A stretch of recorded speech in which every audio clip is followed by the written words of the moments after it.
Morning, good afternoon, good evening. This is Alan first from the hashtag Walk with Love channel. Welcome and welcome back to our channel. Guys, if you are not yet subscribed to our channel, please do it so now. This is really the perfect time to join our channel. We are growing and we are now 7,436 subscribers. Thank you so much, guys. God bless you all. Okay, so ano po tayo, no? Hindi po tayo mahihiyang magsabi sa inyo na ang kailangan po natin ngayon ay 100,000 subscribers. At lumalago na po tayo, no? Maraming salamat po sa inyong lahat, sa inyong mga tulong, no? Talagang, ay nako. Anyway, ang pag-uusapan po natin today ay yung ah, pahayag po ni, um, wala. Pahayag po ni Vice President Sara Duterte. Yan, ha? Pahayag niya po tungkol sa comment, no? Comment ni First Lady Lisa Araneta Marcos, no? Tungkol sa kanyang tungkol sa bad no?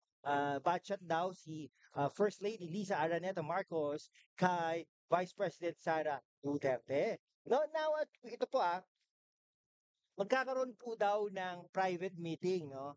Private meeting ang Pangulong Bongbong Marcos kay First Lady, Pangulong Bongbong Marcos, Vice President Sara Duterte, tungkol sa mga iba't ibang mga issues, no?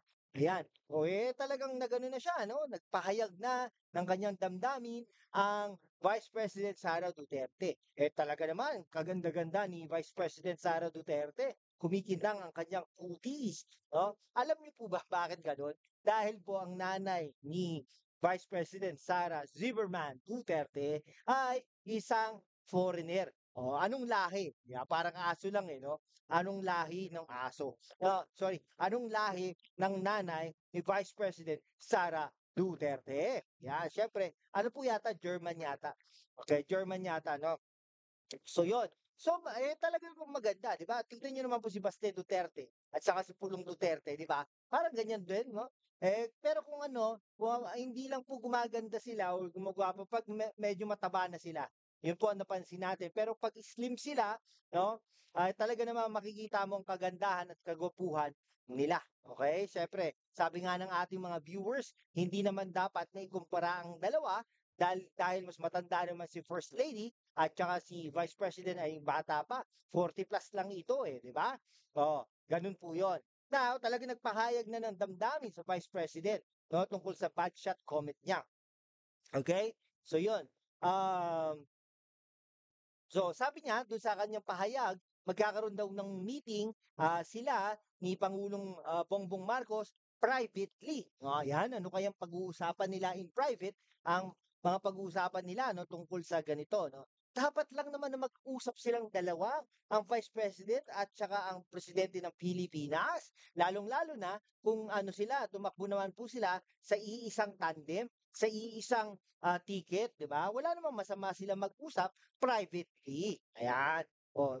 Sabi ni Vice President Sara Duterte, tama lang naman na magpahayag ng sama ng loob ang ating unang ginang, Lisa Marcos, pero wala pong kinalaman sa mandato ni Vice President Sara Duterte. Wala naman talaga, no? Ay talagang no. So sabi niya, in-upload ngayong araw na ito na magkakaroon sila ng meeting ni Pangulong Bongbong Marcos privately, no? Na magdi-discuss sila kung anong mga dapat gawin to be taken in order to move on. Okay? Moving on na, delikado kasi ito no? Pag nagalit si unang ginang, yari kayo. Okay? So, bad shot pala talaga si unang ginang kay Vice President Sara Duterte. No, sabi niya, mga kababayan, bilang tao, karapatan ni unang ginang Lisa Marcos na makaramdam ng sama ng loob at galit. Tama naman din yun. 'Di ba? Kasi pinagtatanggol lang naman niya ang kanyang asawa. Ganun naman talaga yun, 'di ba? Pag asawa ka, talagang pinagtatanggol mo. Subalit, ang kanyang personal na damdamin ay walang kinalaman sa mandato ng ating pangalawang Pangulo bilang opisyal ng pamahalaan as public servant. Okay? So ano po, no? So sabi niya, in an exclusive interview last week, Marcos said Duterte is shot for her after attending a prayer rally in Davao City. Pero ano nga naman, 'di ba, hindi lang naman po si Sara Duterte ang umattend doon sa prayer rally na yun. Kung matatandaan natin, January 28 yun, nandun po ang kapatid po ng Pangulong Bongbong Marcos na si Amy Marcos, no? Dating gobernador, dating congressman, ngayon ay senador ng Pilipinas at tatakbo ulit, re-electionista sa pagdating sa 2025 election. Okay? Ayan. Oh, so sabi niya, First Lady took issue with Duterte.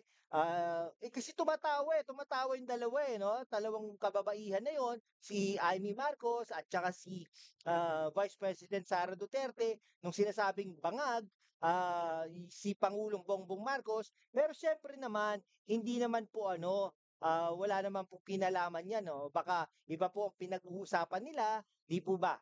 Okay? Ayun. So yung First Lady took issue with Duterte being caught on camera, no? Eh yan, nakayari kayo. No, pero hindi naman nag-apology, no? Instead, she said everyone should focus on addressing the country's problems on rising prices of basic goods. Tama naman din yun no? Mataas na nga eh. Pamasahe natin, mataas na. Lahat na mataas na.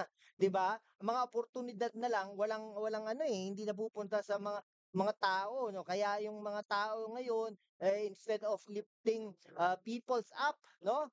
Sobra negative ang mga napagsasabi. Kaya yun po, baguhin po natin sa sistema natin, sa ating mga dugo yan, no? Okay, ang Pilipino ay talagang inaangat ang bawat isa. Hindi po yung ako, nagtuturo po tayo, no? Talagang inaano po natin ang positive reinforcement, no? Kahit na walang alam yung isang tao yan, talagang sinasabi ko may alam ka, no? Mag-aral ka lang. Mag-ano ka, ha? Mag-aral ka, magbasa ka, mag-experiment ka. Lahat gawin mo. Okay? Ganun po tayo. Hindi po yung sasabihin mo right away. Baka nga yung word na yun po yung nagpapababa doon sa isang tao di ba? Oh, ganun po yun. Ngayon, yung tumataas na po ang mga basic goods natin, no? Yung kagutuman. Okay, yung mga ito pa, yung mga sakit-sakit na yan, di ba? Oh, may kilala diyan tayo sa Pasig, no? Pinagsisisira, no? Hinahayaang masira yung mga building at saka yung mga diyan, no? Yung mga lakaran diyan, yung mga elevated lakaran, no? Yung vision ng nakaraang administrasyon ay nawawala na dahil ang kagustuhan niya na siya ang may credit ng mga yon. Okay? O, nako, totoo po yan. Okay, so syempre yung proliferation ng illegal drugs, syempre hindi naman po natin nakikita. Pero yung mga pagpatay ng mga sa publiko, yung mga riding in tandem, nandiyan na naman po, no? Yung sa airport, yung mga drugs na yan, illegal drugs, nakakatakot po yan.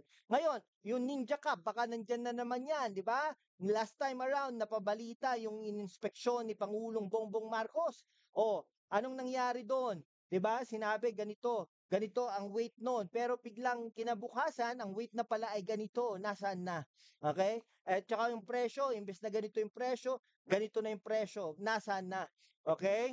Hindi po natin malaman. Mahirap po yung ganon.